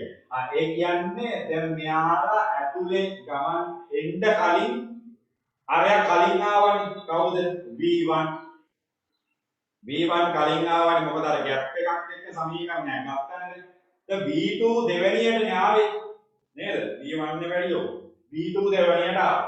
එතකොට මේ දෙන්න ඒ වුණාට ඇතුලේදී කරගන්න නියම දේවල් මොනවා වුණත් ඇතුලේදී ශ්‍රේෂ්ඨ ප්‍රබලතාවයේ මොනවා වුණත් මෙයාලා එළියට යන්නේ එකම විට කියලා කියනවා. අංශු දෙක ශ්‍රේෂ්ඨයෙන් එළියට යනකොට එකම විට. E නෝට් ඊට සඳහන් අදාළ පරමිතින් සම්බන්ධ කර ප්‍රකාශනයක් ගන්න එක මේ ලියා දක්වන්න කියලා කියනවා. E නෝට් දාලා ප්‍රකාශනයක් ලියන්න. එක විට එළියට යන්න නම් මොකද වෙන්න ඕනේ? එද්දි කාල අසමානයි නම් ඒ කියන්නේ ශේෂ්ත්‍රය දක්වා එද්දි මේක ශේෂ්ත්‍රය කියලා කියන්නේ මෙතෙන් එද්දි මෙයා කලින් ඇවිල්ලා මෙයා මේ හරි ඉඳලා අනිත් පැත්තට යද්දි මෙන්න දෙන්නම එකවර යනවා මේ දෙන්න මෙතන අසමානතාවයේ නැවත සමාන කරගෙන මොනවා හරි ක්‍රමයකට චලිත කාල සමාන වෙන්න ඕන මෙයාලගේ ගිහිල්ලා එද්දි කාල සමාන වෙන්න ඕන චලිත කාල මොනවා හරි ක්‍රමයකට අංශුව මේ ශේෂ්ත්‍රය තුල ගත කරන කාල සමාන වෙන්න ඕන මොනවා හරි විදියකට right ශේෂ්ත්‍රය තුල ගත කරන කාල සමාන වෙන්න ඕන මෙතන එළියට යන්න නම් right එතකොට එක විට අංශුව එළියට එන්න නම් ශේෂ්ත්‍රය තුල ගත කරන කාල සමාන දැන් මගෙන් ආන්න ඒවා සර් අර කලින් නෙවෙයිද ශේෂ්ත්‍රයට යන්නේ එතනදී මෙහෙම දෙයක් වෙයි දැන් මේකෙදි වෙන්නේ එකම સિદ્ધාන්තය right මේකෙදි වෙන්නේ මේ රික්තය තුලදී විතරයි මේ ඩිෆරන්ස් එක තියෙන්නේ right මේ රික්තය තුලදී විතරයි ඩිෆරන්ස් එක තියෙන්නේ මේක ඇතුළට ගියාට පස්සේ එකම ශේෂ්ත්‍රයක් තුලට තමයි මෙයා ලක් වෙන්නේ right ප්‍රවේග අසමාන වුණාට ප්‍රවේග අසමාන කියන්නේ ශේෂ්ත්‍රයෙන් පිටද ශේෂ්ත්‍රය ඇතුළතදී එහෙම වෙන්න බෑ right එතකොට එක විට පිට වී යාමට නම් මොකද වෙන්න ඕනේ එකම කාරණේ චලිත කාල සමාන වෙන්න ඕනේ right පාරේ ගිය මේ සිද්ධාන්තය right පැහැදිලි වෙලෙමු එක විට අංශු පිට වී යාමට නම් චලිත කාල සමාන විය යුතුය. එකවර යන්න නම් චලිත කාල සමාන වෙන්න ඕන. චලිත කාල සමාන විය යුතුය. චලිත කාල සමාන විය යුතුය. මේ කාලය කියන්නේ සම්පූර්ණ කාලයද ගත කරන සම්පූර්ණ කාලය සමාන වෙන්න ඕන මොනවා හරි ක්‍රමයකට සමාන වෙන්න ඕන. right එතකොට අපි ලියමු t අංශුව ගත කරන කාලය p අංශුව ගත කරන කාලය p අංශුව ගත කරන කාලය මුල් කාලයයි දැන් කාලය එකතු කරලා ලියන්න වෙන්නේ. හරි මුල් කාලය කියන්නේ පළවෙනි ශේෂ්ත්‍රයට එන්න කලින් කාලය n එක d එක L එක බෙදීම D එක S සමාන U T ඉඳන් කියවන්නේ. right S සමානයි UT කියන්නේ L සමානයි B එකට T සමානයි L වෙනම B එක. හරි මුල් කාලය මෙච්චරයි ඉස්සලා ඊට පස්සේ ගම්මියතාවයේ දාලා ආවේගය දාලා අපි කාලය ශේෂ්ත්‍රයේ තුලදී කාලය වාගත්තා 2m v1 දැන් මෙතන පොඩි කපඩියකට අපි කරමු. මෙතන මොකක්ද ඇත්තටම තියෙන්නේ? E නෝට් ගැන කියන්නේ අපි ඊට තමයි සමීකරණ වාගත්තා. එහෙනම් දැන් මෙයා එක්තරාගේදී E නෝට් සමාන වෙනවා නම් ඒ ඔය කාර්යය වෙන්න ඕන. දැන් මෙතන ශේෂ්ත්‍රයේ වැඩි වීම නිසා තමයි අර දෙන්න එකවර එළියට යන්නේ. දැන් මේකට E නෝට් දැම්මා කියලා අවුලක් වෙන්නේ නැහැ. right. එතකොට P අංශුව ගමන් ගත කරන කාලය උච්චරයි. එතකොට Q අංශුව ගත කරන කාලය. Q අංශුව ගත කරන කාලය. Q අංශුව ගත කරන කාලය තවල් ලියන්න පුළුවන්. දැන් ඉස්සෙල්ලා සමීකරණය විදියමයි. දෙන්න තමයි කරලා දැම්මා ඉච්චරයි කතාව. වෙන මොනවත් නැහැ. Q අංශුව ගත කරන කාලයත් අපිට ලියන්න පුළුවන්. ඒතකොට ඒකත් ආයේ සරල ගානයක් ලොකු දෙයක් නෙවෙයි. මෙතන මොකක්ද කියන්නේ? L බෙදීම V2 ධන 2m මෙතන V2. E not Q. මේ දෙන්නගේ පරාමිතිය සම්බන්ධ කරන ප්‍රකාශනයක් ලියන්න කියලා කියන්නේ. මුන් දෙන්නගේ චලිත කාල සමානයි කියලා කිව්වම ඒ වගේ අපිට ලියන්න වෙන්නේ ඒක සුළු වෙන්නේ නැහැ. හරි ඔච්චර ගමන් ලියන්න වෙන්නේ. E not Q සමානයි L යට V2 2m V2 E not Q. ඔච්චර. E not Q සමාන කරන ප්‍රකාශනයක් ලියන්න කියනවා. ඔන්න ලිව ප්‍රකාශනය. right පැහැදිලිව මේක ඉතා සරල ගැටලුවක් ලොකු දේවල් කියලා නෑ එකම જાතියේ ශේෂ්ත්‍රය වෙනස් කරගෙන යන්නේ අවසානයේ මෙන්න මේ පරාමිතිය සම්බන්ධ කර ප්‍රකාශනයක් ගන්න කියලා කියන ඔන්න ගත්ත ප්‍රකාශන. right ඔයාලා කැමති විදියකට ඔක හදන්න යාන්ත්‍ර විද්‍යාව right ඔයාලා ඊළඟ රචනාගත ගැටලුවක් අපි පස්සේ සාකච්ඡා කරලා දාමු. නැත්නම් උත්තරයක් හරි දාන්න මේ ප්‍රශ්නයක් නෑ. ඔයාලා ඒකට උත්තරේට වඩා මේ සාකච්ඡා කරගෙන වැදගත් කරුණු ටික එන්නේ නම්. right ඒ නිසා මේ ඔයාලා ඒ ගණන් හදන්න ළමයි විද්‍යුත් ශේෂ්ත්‍රය සම්බන්ධයෙන් තියෙන සියලුම මේ ශාවාකෘතිය දක්වාගෙන ගැටළු සියලුම දේවල් හදන්න. අපි සිද්ධාන්ත යුක්තතාව ඉදිරියට යමු. right සිද්ධාන්ත යුක්තතාව ඉදිරියට යමු. ලියාගෙන මාතෘකාව ශ්‍රාව ආකෘතිය නැත්නම් බල ආකෘතිය කියලා ඉවත් කරන්නේ. ශ්‍රාව ආකෘතිය මගින් ශේෂ්ත්‍රයේ ප්‍රබලතාවය ශ්‍රාව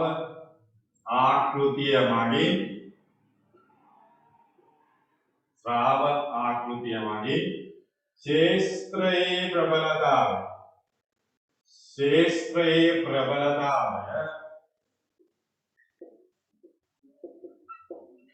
ශේෂ්ත්‍රයේ ප්‍රබලතාවය සෙවීම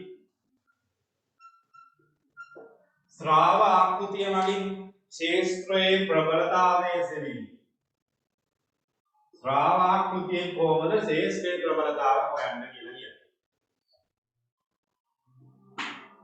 ඔව් ශ්‍රාව ආකෘතිය කියන එක අපි දැන් කතා කරා. ශ්‍රාව ආකෘතියේ තියෙන ලක්ෂණ කතා කරා. ශ්‍රාව ආකෘතියේ අපි සම්මත කරගත්ත කරුණු ගැන කතා කරා. බල රේඛා ව්‍යාප්ති මේ ශ්‍රාව රේඛා ව්‍යාප්ති වෙන්නේ කොහොමද කියලා කතා කරා. ඒ කාරණා ටික සාකච්ඡා කරා. එතකොට ශේෂ්ත්‍රයේ ප්‍රබලතාවය නිර්මාණය කරගන්නත් මේක වළංගු වෙනවා. right පහලින් මේව ලියමු. ශ්‍රාව ආකෘතිය වැදගත් ගුණයක් ශ්‍රාව ආකෘතියේ කියලා. right ශ්‍රාව ආකෘතියේ වැදගත් ගුණයක් වන්නේ ශ්‍රාව ආකෘතියේ වැදගත් ගුණයක් වන්නේ ශ්‍රාව ආකෘතියේ වැදගත් ගුණයක් වන්නේ එමගින් ශේෂ්ත්‍රයක ප්‍රබලතාවය නිර්මාණාත්මකව දැක්විය හැකි වීම. ශේෂ්ත්‍රයක ප්‍රබලතාවය නිර්මාණාත්මකව දැක්විය හැකි වීම. ශ්‍රාව ආකෘතියෙන් අපිට ශේෂ්ත්‍රයක ප්‍රබලතාවය කියන එක නිර්මාණය කරලා දාන්න පුළුවන්.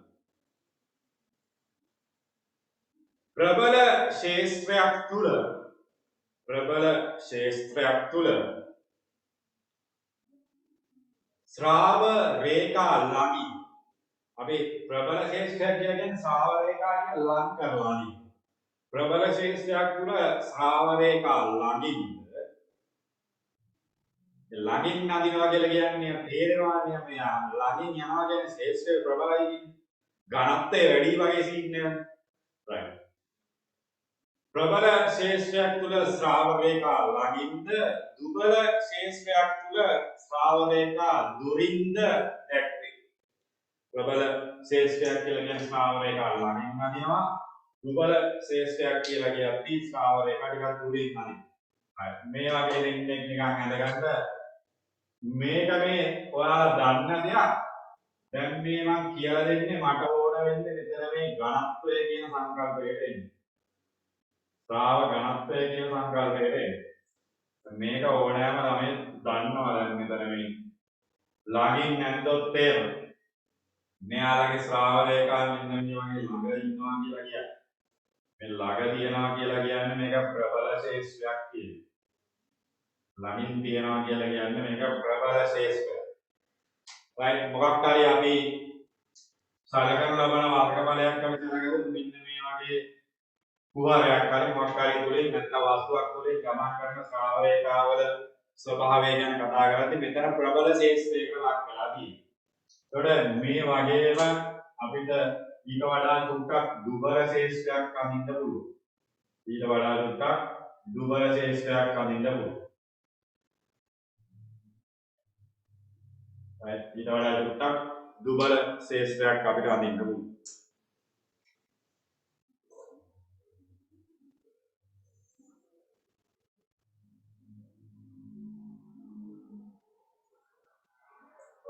right මේක මෙයාට වඩා දුබල ශේෂ්ත්‍රයක් කියනවා විදිහ.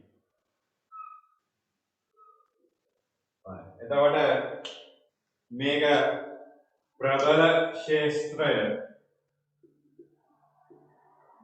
ප්‍රබල ශේෂ්ත්‍රය මේ පැත්තේ එහා පැත්තේ දුබල ශේෂ්ත්‍රය.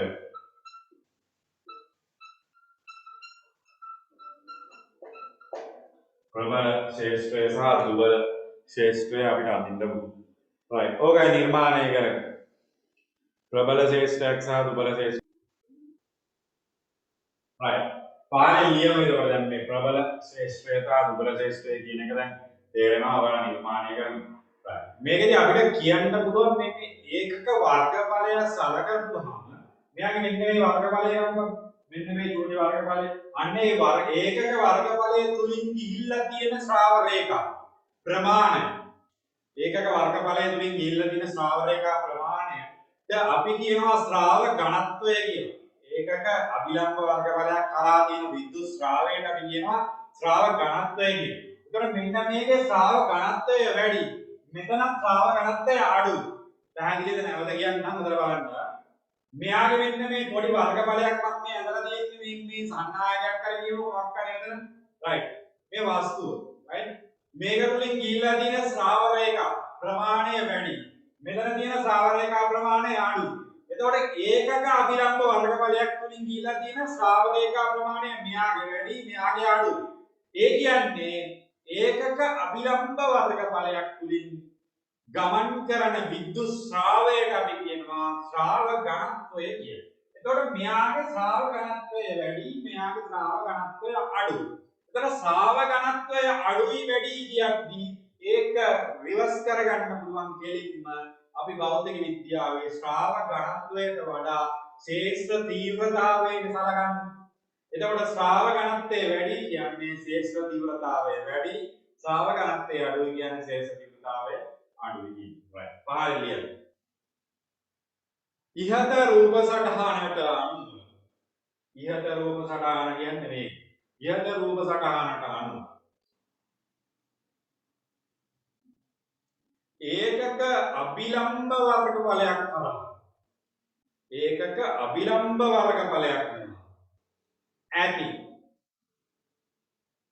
ඒකක අභිලම්බ වර්ගඵලයක් හඳුනා ඇති ස්ථಿತಿ විද්‍යුත් ශ්‍රාව රේඛා ගණන ස්ථಿತಿ විද්‍යුත් ශ්‍රාව රේඛා ගණන එම ස්ථානයේ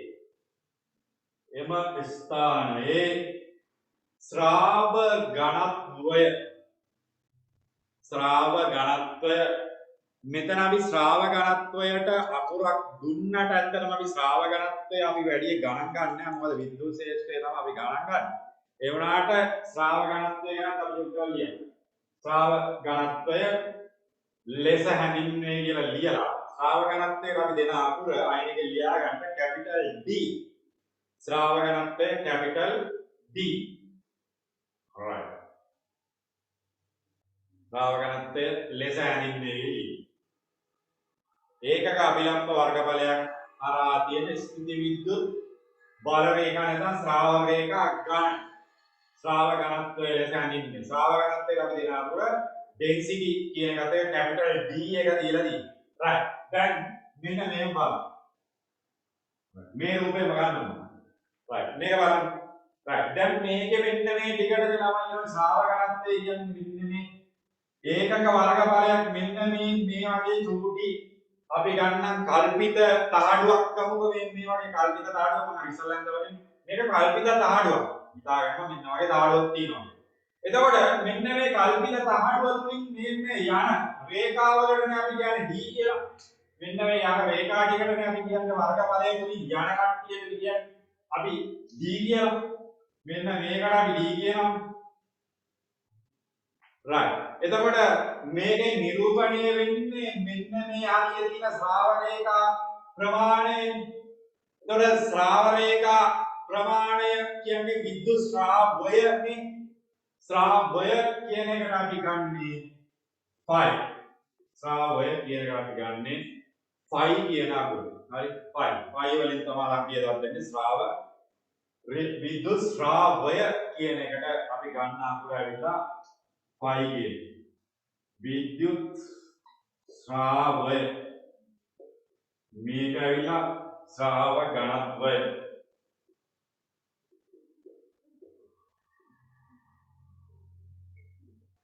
ශ්‍රාව ඝනත්වය right. ඔයාලා මේ රූප සටහන අඳින්න වලට ඉස්සල්ලාදී රූප සටහන පිළිබඳ අවබෝධයක් තියෙනවා නේ. ඒකේ මොකක්ද අවබෝධ කරගත්ත ගැටලුවක් නැහැ. right. එතකොට ඒකෙදි තේරුම් ගන්න ඕන තියෙන කාරණය තමයි වර්ගඵලය හරහා තියෙන ශ්‍රාව රේඛා ප්‍රමාණය වැඩි කියන ශ්‍රාව ඝනත්වය වැඩි. ඒ ගානට කියන්නේ විද්‍යුත් ශ්‍රාවය කියන එක තමයි තන තියෙන්නේ. right. එතකොට මෙයාගේ වර්ගඵලය මම කැපිටල් A කියලා ගන්නවා. right. පහලින් ලියමු මේක. right. මේක කාටුවට ඇඳගත්තත් කමක් නැහැ නැත්නම් අරමුණේම ඔය ටික ලකුණු කරගත්තත් ගැටලුවක් නැහැ. කල්පිත තහඩුවක් කියලා අපි ගමු මේක කල්පිත තහඩුවක්.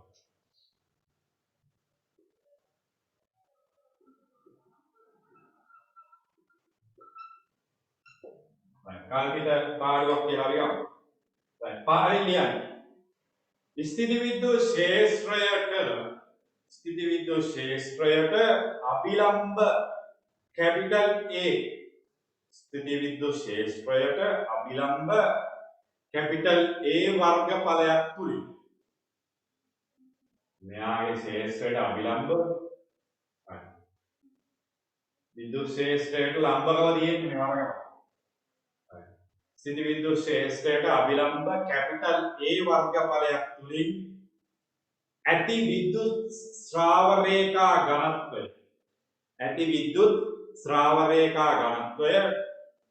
කැපිටල් D ද එම ස්ථානයේ විද්‍යුත් ශ්‍රාවය 5 කියලා කියනවා සයි කියලා කිය කමන්නේ ඉතින් ග්‍රීක අකුරනේ ග්‍රීක අකුරු අපේ අකුරු වෙයි කමන්නේ 5 ද යයි ගන්න right. එතකොට ශ්‍රාව ඝනත්වයේ D කියලා ගත්තා වර්ගඵලයේ A කියලා ගත්තා ශ්‍රාවයේ 5 කියලා ගත්තා right.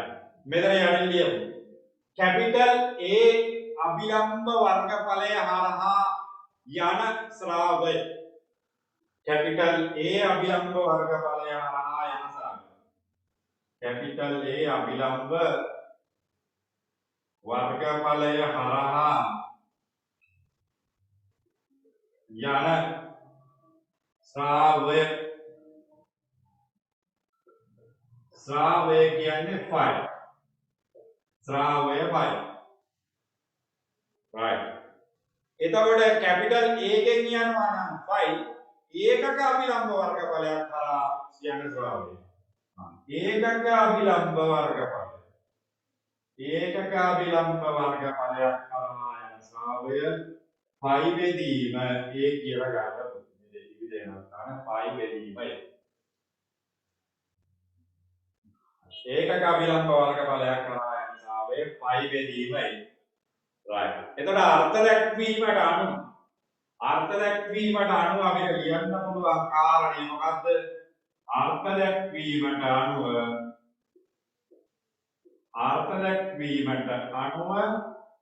ඒකක අභිලම්බ වර්ගඵලයක් කරා යන ස්වභාවය කියන්නේ ශ්‍රාව ඝනත්වය කියන එක d සමානයි phi බෙදීමයි. d සමානයි phi බෙදීමයි. මේක අපිට ලියා ගන්න පුළුවන්. මේක කොටුවක් දාගන්න psi සමානයි da phi සමානයි da. මේක තමයි සමීකරණය වැදගත්. මේක නෙමෙයි අපි පාවිච්චි කරන එකක් කියන්නේ. psi සමානයි නැත්නම් phi කියලා psi සමානයි da කියලා. ඕක තමයි අපි යොදාගන්න සමීකරණ. ඝනත්වය කියන එක ඇත්තටම අපි නිර්මාණාත්මක දෙයක් කියලා. ශේෂ්ත්‍රයක ප්‍රබලතාවය නිර්මාණය කරන්න තමයි අපි ශ්‍රාව ඝනත්වය ගන්න. ශේෂ්ත්‍රයක ප්‍රබලතාවය මයින්ඩ් මොකෙන්ද? ශේෂ්ත්‍ර තීව්‍රතාවය. එතකොට මේ භෞතික විද්‍යාව සිලබස් එක තුල ශ්‍රාව ඝනත්වය සහ ශේෂ්ත්‍ර තීව්‍රතාවය කියන එක අනුරූප භෞතික රාශි දෙකක් කියලා ඇත්තටම කියන්නේ. හැබැයි යෝගේ චූටි වෙනසක් තියෙනවා. right? ඒ වුණාට දැන් අපි භෞතික විද්‍යාව සිලබස් එකේ දැන් මේ කරන්නේ. ඔයාලා භෞතික විද්‍යාව විශ්වවිද්‍යාලය තුල මොනවාරි පාඨමාලාවකට අදාළත්දී විද්‍යුත් ශේෂ්ත්‍ර තීව්‍රතාවය සහ ශ්‍රාව ඝනත්වය අතර සම්බන්ධතාවයක් අපි d සමාන epsilon e කියලා ගන්නවා. d සමාන epsilon e කියලා ගන්නවා. හැබැයි මේ සමීකරණය මෙතන මම ඉදිරිපත් කරන්න යන්නේ නැහැ. මොකද හේතුව තමයි විද්‍යුත් ශේෂ්ත්‍ර තීව්‍රතාවය මගින් විතරයි ශ්‍රාව ඝනත්වය මේ ශේෂ්ත්‍රයක ප්‍රබලතාවය මනින්නේ කියන කාරණය ඔයාලට හේතු ගන්නන්න කියලා තමයි සිලබස් එකේ තියෙන්නේ. ඒක ශ්‍රාව ඝනත්වය කියන එක අපි නිර්මාණය කිරීම නාව පමණයි බලංගු වෙන්නේ. right. යටින් දරුවක් දාලා ලියාගෙන ශේෂ්ත්‍රයක ප්‍රබලතාවය right පාළි ලියන්න. යටින් දරුවක් දාලා ශේෂ්ත්‍රයක ප්‍රබලතාවය ශේෂ්ත්‍ර තීව්‍රතාවය මනින් ශේෂ්ත්‍රයක ප්‍රබලතාවය ශේෂ්ත්‍ර තීව්‍රතාවය මගින් මනිනු ලබන අතර ශේෂ්ත්‍ර තීව්‍රතාවය මගින් මනිනු ලබන අතර ශේෂ්ත්‍රයක ප්‍රබලතාවය ශේෂ්ත්‍ර තීව්‍රතාවය මගින් මනිනු ලබන අතර ශ්‍රාව ඝනත්වය මගින් නිර්මාණය කරනු ලබන ශ්‍රාව ඝනත්වය මගින් නිර්මාණය කරනු ලබන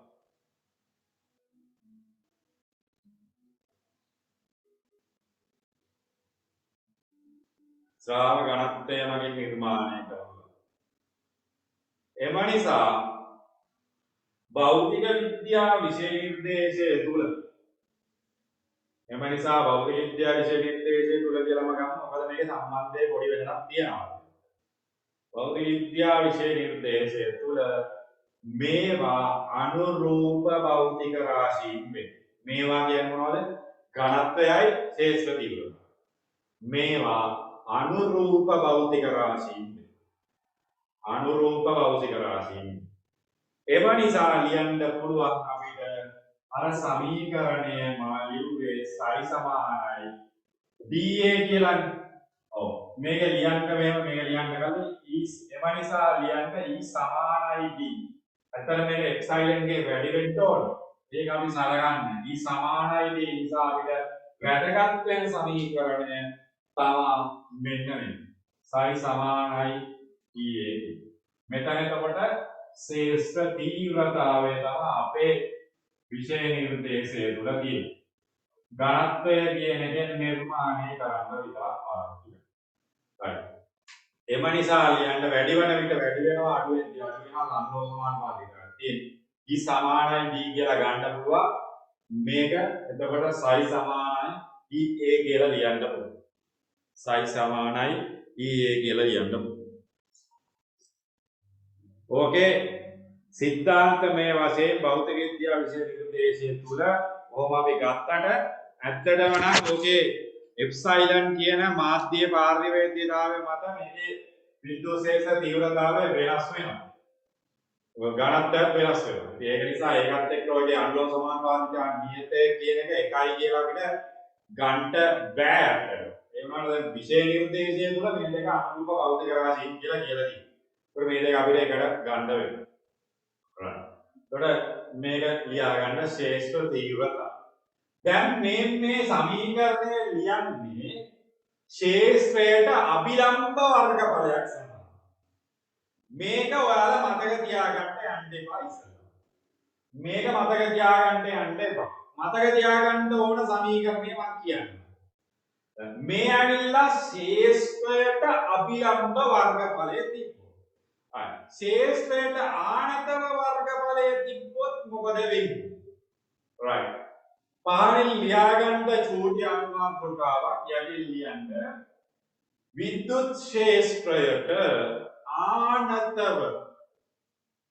විද්‍යුත් ශේෂ්ත්‍රයට ආනතව අදාළ වර්ගඵලය තිබෙන විට විද්‍යුත් ශේෂ්ත්‍රයට ආනතව අදාළ වර්ගඵලය තියෙද්දි මොකද වෙන්නේ? right. බලන්න. විද්‍යුත් ශේෂ්ත්‍රයට ආනතව අදාළ වර්ගඵලය තියෙන්නේ. right. මෙතන right. බලන්න හොඳට. විද්‍යුත් ශේෂ්ත්‍රයට ආනතව තියෙන අවස්ථාව. තිබෙන විට කියලා ලියන්නේ විද්‍යුත් ශේෂ්ත්‍රයට ආනතව අදාළ වර්ගයේ වර්ගඵලයේ පවතින විට. විද්‍යුත් ශේෂ්ත්‍රයට ආනතව වර්ගඵලයේ තියෙන්නේ. මේක හොඳට බලන්න. විද්‍යුත් ශේෂ්ත්‍රයට ආනතව අදාළ වර්ගඵලයේ තියෙද්දි ඔය සමීකරණයට මොකද වෙන්නේ? මෙන්න විද්‍යුත් ශේෂ්ත්‍රය. මෙයා විද්‍යුත් ශේෂ්ත්‍රය මේ පැත්තට ගිහින්. දැන් අපි ඉස්සල්ලා ඇන්දේ මෙන්න මේ වගේ කෙනෙක්නේ. ඔව් මේ වගේ කෙනෙක් අපි ඇන්දේ. හරි මම ඒකත් මේව අඳින්නම් මේ වගේ කෙනෙක් තමයි ඇන්දේ කඩේ වලින් ඇන්දේ. හරි දැන් කියනවා මෙන්න මේ විද්‍යුත් ශේෂ්ත්‍රයට ආනතව වර්ගඵලය තියෙද්දි මෙන්න මේ වර්ගඵලය විද්‍යුත් ශේෂ්ත්‍රයට ආනතයි. right. ආනත වුණ ගමන් මෙයාට ලම්බකයක් ගැවුවොත් මේක ලම්බකයන් උඩට බලන්න. කාටද ලම්බකයක් ගන්න? ඔව් ශ්‍රාවක රේඛාවට ආනතයි. ශ්‍රාවක රේඛාවට තමයි ආනත වෙන්නේ. right. ශ්‍රාවක රේඛාවට ආනත ඉන්න මේකට ලම්බකයක් ගන්න. right. හොඳට බලන්න මේක. ශ්‍රාවක රේඛාවට ආනතයි ශ්‍රාවක රේඛාවට ලම්බකයක් ගැවුවා. ශ්‍රාවක රේඛාවට ලම්බකයක් ගැවුවා.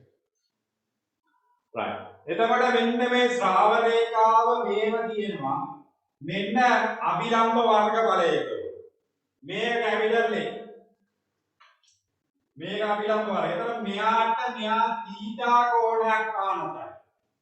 අභිලම්බ වර්ගඵලයේ ශ්‍රාවක රේඛාව සමග සාධන කෝණය තීටා. දැන් අපි psi සමානයි EA කියලා ගත්තේ උදේ මෙන්න මේ අවස්ථාවේ විද්‍යුත් ශේෂ්ත්‍ර තීටාවේ මෙහෙම ලම්බක වර්ගඵලය.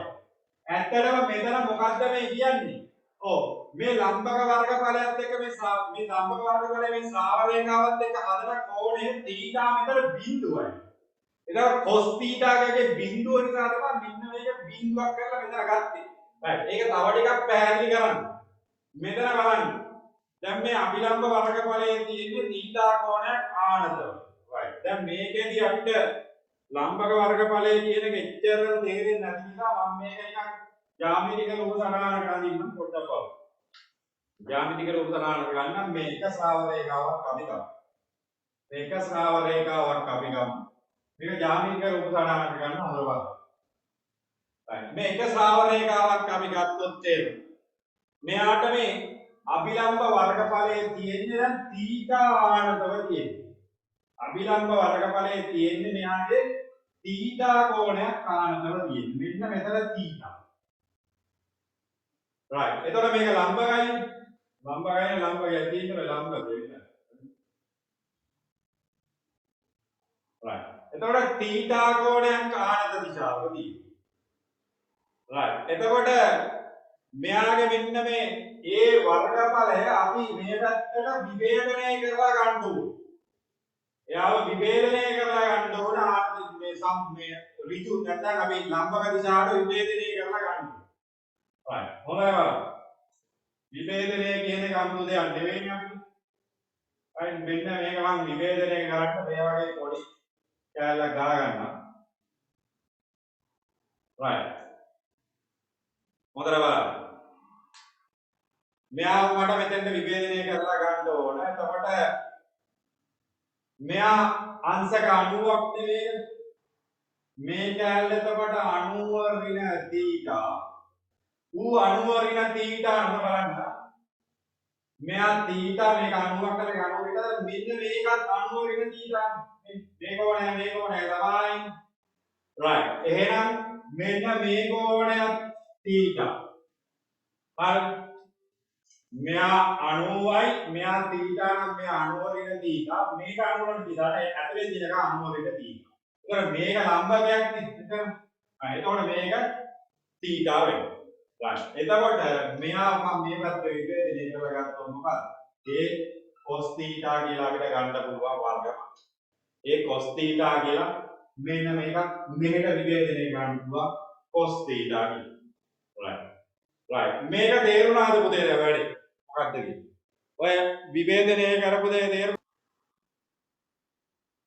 right අපි බලමු. right එතකොට මෙතනදී අපිට ලියන්න පුළුවන් එතකොට මෙයා ඒ cos theta නම් අපිට ලියන්න පුළුවන් අවසාන වශයෙන් සමීකරණය a cos theta මෙන්න මේකයි අපි පාඩම් කරගත යුතු සමීකරණය. මෙන්න මේක තමයි අපි පාඩම් කරගත යුතු සමීකරණය. ඉස්සල්ලා අපි ගත්ත සමීකරණයේදී අපි කරේ ලොකු දෙයක් නෙවෙයි. මෙන්න මේ cos theta ගියගේ බිඳුවයි කියන්නේ එකයිනේ. එතකොට මෙන්න මේක ගත්තක් phi සමාන a කියලා ලම්බක අවස්ථාවේ. හැබැයි ආනත අවස්ථාවේදී මේක තමයි වළංගු වෙන සමීකරණය. එතකොට ඔයාලා විද්‍යුත් ක්ෂේත්‍රයට මේ සමීකරණය දාද්දී ඔයා මතක තියාගන්න ඕන කාරණේ ලම්බක අවස්ථාවේ බිඳුවයි කියලා ගත්තා. ඒ කියන්නේ cos theta බිඳුව කියන්නේ එකයි කියන එක. ඒතර ඒක ගත්තට අනිවාර්යයෙන්ම මේකේ සැබෑ සූත්‍රය ඇවිල්ලා psi සමානයි psi නෙවෙයි phi සමානයි ea cos theta. right ඒක තමයි වැදගත් සම්පූර්ණ සමීකරණය. right මේක ව්‍යුත්පන්න කරගන්න මේක ලියාගත්තා යා. right මේක ඇඳගන්න මේ රූප සටහන නම් මෙතන ව්‍යුත්පන්න කරගන්න.